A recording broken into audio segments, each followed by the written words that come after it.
vamos logo com o assunto principal do vídeo. É o seguinte, pessoal, é sobre a emissora TV Globo. Eu estou vendo nos últimos tempos a Globo batendo até em alguns momentos com razão, se a gente analisar o contexto da situação, em relação ao valor dos ingressos do Flamengo.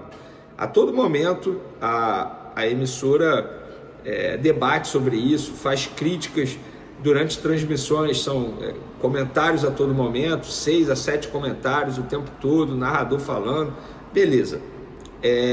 Ontem, por exemplo, no Fantástico, a gente pôde ver o Fantástico produzindo uma matéria de 8 minutos para falar sobre o caso Bruno Henrique. E assim, não trouxe nenhuma grande novidade. Eu acho que a novidade ali foi conversa de mãe e pai do irmão do Bruno Henrique, enfim, perguntando como é que tinha ido, ou seja, deu para perceber que a família inteira sabia de como acontecia a situação. O meu ponto é o seguinte: até o momento a TV Globo não falou um minuto sequer sobre a matéria da revista Piauí. Eu falo aqui, até o momento é a matéria do ano, porque são informações de bastidores da CBF, tenebrosas, informações extremamente importantes. Inclusive a ESPN dedicou um programa apenas para falar sobre esses assuntos, publicada na revista Piauí, e segundo matérias publicadas pelo próprio UOL, por exemplo, os jornalistas que participaram desse programa foram afastados pela ESPN a pedido da CBF, ou seja, do presidente Edinaldo. Onde eu quero chegar, pessoal? Existe jornalismo seletivo? Pelo visto, sim. Porque a TV Globo está a todo momento falando de valor de ingresso do Flamengo, que o Maracanã está vazio, batendo muito nessa tecla, batendo muito no Flamengo. Eu fui fazer um levantamento aqui, Flamengo e Juventude, por exemplo, o ticket médio foi de R$ 73. Vasco e Flamengo, nessa última rodada do Campeonato Brasileiro, o ticket médio foi de R$ 84,70, sendo que o Vasco foi o mandante, o Vasco foi quem escolheu o valor dos ingressos, o Vasco foi quem definiu que o setor leste superior seria fechado. E ninguém falou nada sobre isso. E ninguém está falando nada sobre isso. Porque quando é mando do Flamengo, todo mundo dedica minutos em seus programas para criticar o Flamengo. E agora não teve crítica ao Vasco da Gama, por exemplo. Porque os programas não estão dedicando um minuto sequer para falar dessa matéria da revista Piauí, que, repito, bastidores tenebrosos envolvendo o presidente da CBF, Edinaldo Rodrigues. Por que isso? Eu fui buscar no Flamengo uma resposta para isso. E a informação que eu obtive é que, no entendimento de muita gente no Flamengo, é que por conta da situação envolvendo Flamengo e Libra, porque o Flamengo está fazendo reivindicações, fazendo questionamentos, a TV Globo poderia não estar gostando disso. E por conta disso está rolando, entre aspas, um contragolpe da emissora. Eu não gosto disso. Eu acho que, beleza, se é para falar do Flamengo, beleza. Se é para falar dos pontos negativos do Flamengo, beleza. Mas por que não falar também da CBF? O que tem por trás disso? Por que não? Por que não falar um minuto sequer dessa matéria maravilhosa publicada pela revista Piauí? E não teve nada até o momento, nada. Veneno no SBT, vocês falaram, o nosso programa é muito curto. Eu, em determinado momento ali, quando eu fui falar da CBF, eu falei da revista Piauí, elogiando a revista Piauí.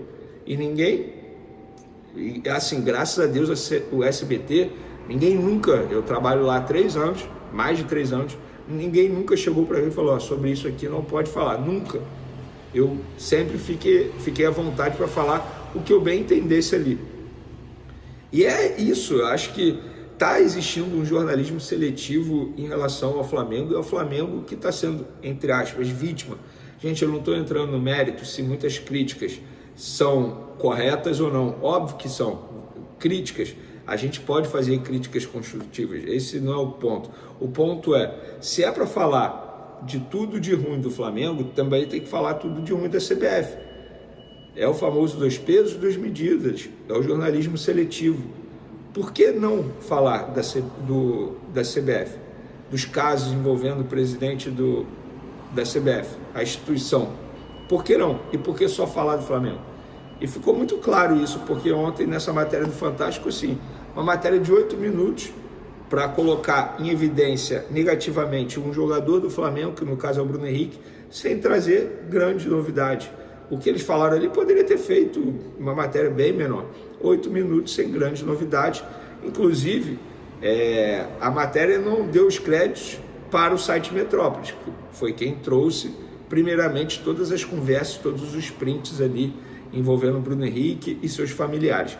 Inclusive, para a audiência rotativa, para quem não sabe, o Bruno Henrique, através do seu advogado, se manifestou de maneira oficial logo após a publicação dessa matéria no Fantástico e disse o seguinte: o atleta Bruno Henrique é conhecido e respeitado por sua simplicidade e comprometimento com o esporte. Nunca esteve envolvido em esquemas de aposta. Pelo contrário, acredito que o negócio de aposta deveria sofrer cada vez mais restrições pelas autoridades. As distorções que estão sendo causadas pela interpretação e divulgação indevida de mensagens privadas fora de contexto serão esclarecidas no curso do processo. O atleta confia que o Poder Judiciário oportunamente corrigirá a injustiça que está sendo cometida. Então tá aí. Então, em relação a esse assunto aí, eu acho que o Flamengo está sendo vítima desse jornalismo seletivo. Eu não estou aqui levantando a bandeira que não pode falar mal do Flamengo, não pode trazer pontos negativos do Flamengo. Claro que pode, deve, o jornalismo é isso. O meu ponto é o seguinte: por que não fazer o mesmo com a CBF, por exemplo? Porque a gente teve revelações aí, e eu vou utilizar novamente a palavra tenebrosas, envolvendo os bastidores da principal instituição do futebol brasileiro, que é a CBF. E até o momento, grandes emissoras, até o momento, caladas. Que se fosse com o Flamengo, por exemplo, eu tenho certeza que estariam fazendo programas de 2, 3 horas para debater o assunto Flamengo. Mas por ser a CBF, até o momento, ninguém comentou nada em relação a isso.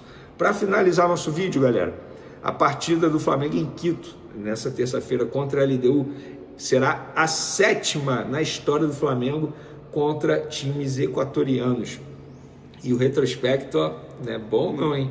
4 derrotas, 1 empate e apenas uma vitória, que foi justamente contra a LDU, adversário dessa terça-feira pela Libertadores, em 2021 pela fase de grupos da Libertadores. Ou seja, é um aproveitamento aí de 30%, 31%. O aproveitamento não é bom não. E o técnico Felipe Luiz não terá Alexandre, não terá De La Cruz e não terá Alan e De La Cruz, por conta de o organismo deles, o entendimento através de exames é que eles não conseguem render e podem ter problemas de saúde jogando em altitude. Alexandre, por conta de um edema na coxa, ele foi desfalque contra o Vasco e será desfalque novamente contra a LDU, a ver se volta contra o Corinthians no domingo pelo Campeonato Brasileiro. Então, é o jogo mais importante do Flamengo na fase de grupos da Libertadores, sem sombra de dúvidas, o mais difícil. Isso aí 100% vai concordar comigo, porque jogar na altitude é extremamente complicado. Os outros jogos do Flamengo contra rivais equatorianos: LDU 2, Flamengo 1, Libertadores 2019, Del Valle 2, Flamengo 2, Libertadores 2020, Del Valle 5, Flamengo 0, Libertadores 2020 e 2021, LDU 2, Flamengo 3, Libertadores 2020, Del Valle 1, Flamengo 0, Libertadores 2023 e Alcas 2, Flamengo 1, Libertadores 2023. Nossa, Alcas, eu lembro desse jogo.